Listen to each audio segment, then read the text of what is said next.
Haywire. Go see, maybe see, don't see. Cinemanista says that Haywire is a maybe see. Haywire stars Gina Carano, mixed martial artist turned actress, as Mallory Kane, a special ops ex-marine who was double crossed and goes out to get revenge on those who betrayed her. Also starring in Haywire is Michael Fassbender, Michael Douglas, Evan McGregor, Antonio Banderas, Channing Tatum, and Bill Paxton.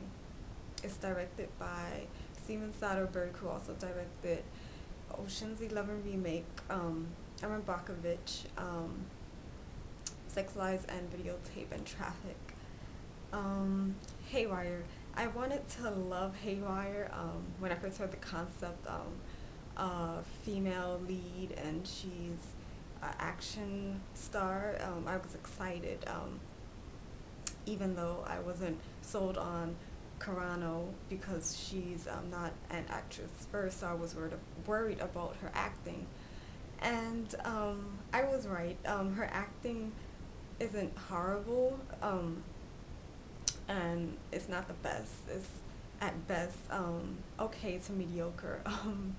But the positive thing is that her all her fighting scenes are like on point on point. She's great at all her fighting scenes, of course. I mean, she brings all her MMA skills into the film, and she did, of course, all her stunts, which is great. But Haywire as a whole, I just found it actually unexciting, as exciting as the plot sounds. I just thought it needed more action, and the dialogue was not the greatest. It was a lot of it sounded forced, and a lot was unnecessary. I think also it had music in certain scenes that I found annoying, that I don't think it belonged at all. But some of the pluses to Haywire is that, well, any of the scenes with Mallory kicking butt were wonderful to watch. One of the best scenes is Carano with Michael Fassbender, a British agent, and they're in a fight scene in a hotel room, and it's a really cool scene.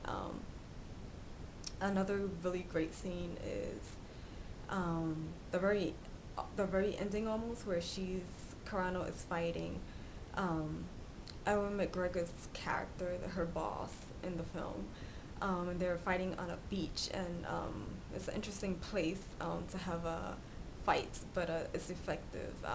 And also the very ending is pretty cool, even though it leaves you at a cliffhanger, and you have to wonder if there's a sequel.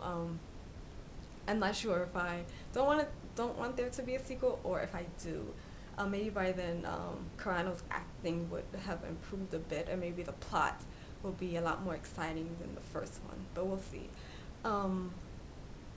Funny enough, after the film was over, I was in the ladies' room, and I heard two women, they were talking about Haywire, and they were just saying how it was so amazing, and I was thinking, what movie were they coming from, because the movie I was in was pretty boring.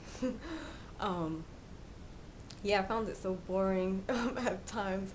I was falling asleep, actually, and I was texting one of my friends that I wanted to leave after one of the characters I really went to see the movie for, Michael Fassbender, actually, after his character, spoiler alert, after his character is killed off, I actually wanted to leave, but she kind of convinced me that I just stayed to see it out, so I did. But yeah, so Haywire, definitely a maybe see. If you're a fan of Gina Carano, definitely check this out. I think any of her fans will appreciate seeing her move into the acting world. And if you're a fan of any of the other actors, Fassbender, Douglas, McGregor, Tatum, Banderas, or Paxton, Check it out for them, but they only have limited screen time. Carano's the star. So, Haywire, definitely a maybe see. And if you go, I hope you enjoy it more than I did. This is Cinemanista.